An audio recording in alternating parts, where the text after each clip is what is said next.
Alors, après 4 mois passés au Japon et pour bien reprendre les vidéos dans mon décor, autant vous dire que vous ne savez rien du Japon. En fait, cette vidéo est née des différentes notes que je prends pour mes vidéos à thème et que je n'ai pas pu insérer dans ces dernières. Du coup, je vais te raconter des faits et des anecdotes purement inutiles sur le Japon, mais au moins tu pourras faire semblant d'y être allé. La mayonnaise. Déjà, si on te dit mayonnaise et que tu ne réponds pas immédiatement Kewpie, ça veut dire que tu n'as rien compris du Japon, tu n'as rien vu. Bon, en vrai, c'est une marque japonaise de mayonnaise qui existe depuis 1919 et en fait, elle n'a aucun concurrent. Le symbole de la marque, c'est ce petit enfant là qu'on voit ici qui s'appelle Kewpie justement, mais vous ne voyez rien. Littéralement, tu vas dans n'importe quelle famille japonaise, ils ont cette mayonnaise, avec cet emballage, tout ça, exactement le même, pareil. Et comme ils ont le monopole, ils peuvent décider de faire tout et n'importe quoi. Si demain ils décident de mettre du natto dans leur mayonnaise, crois-moi, tous les japonais vont bouffer de la mayonnaise au natto.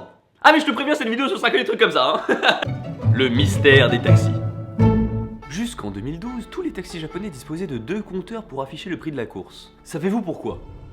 Non mais en fait c'est une question parce que je n'ai pas la réponse, j'aimerais bien savoir pourquoi ils avaient tous putain 2 compteurs voire même 3 avant 2012 et d'un coup ils en avaient plus qu'un. Voilà, c'est quoi le mystère? Pourquoi? C'était pour contrôler l'autre? J'en sais rien. Si t'as la réponse, merci de la mettre en commentaire s'il te plaît, c'est un mystère qui me hante depuis des années. Le lieu incontournable.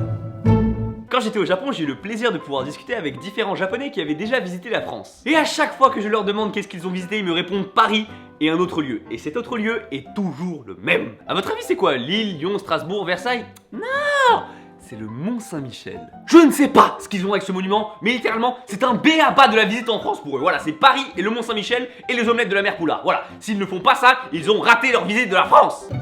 L'école au Japon.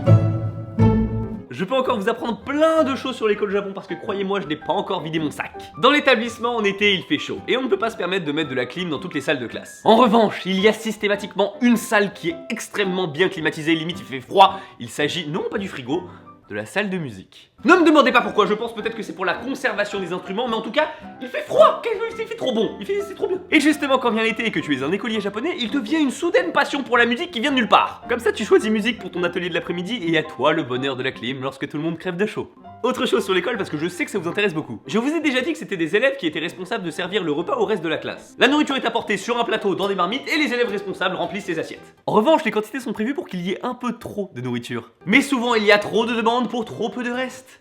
Et c'est là que le combat commence.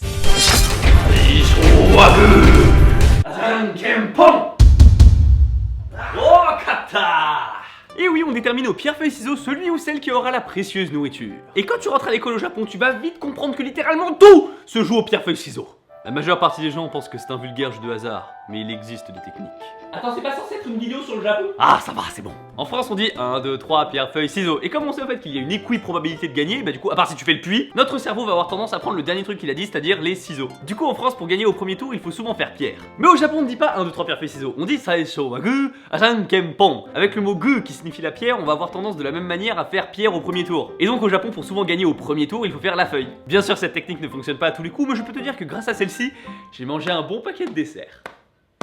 La boisson romantique.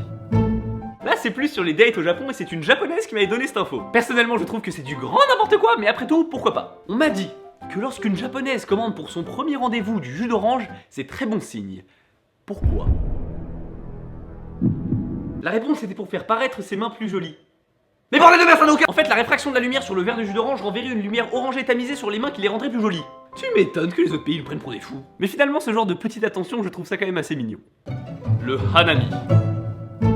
En parlant de dates et de choses romantiques, les touristes viennent souvent au Japon pour admirer la période du hanami, cette floraison des cerisiers avec une couleur rose si pétante. Et bien saviez-vous qu'à cette période, il n'y a pas que les fleurs qui sont roses, mais le tronc aussi. Il suffirait apparemment de gratter légèrement l'écorce sombre de l'arbre pour faire apparaître ce tronc rose. Mais bien sûr, si vous êtes au Japon, ne faites pas ça s'il vous plaît, hein, c'est juste un bon petit truc à savoir. Les lingettes magiques.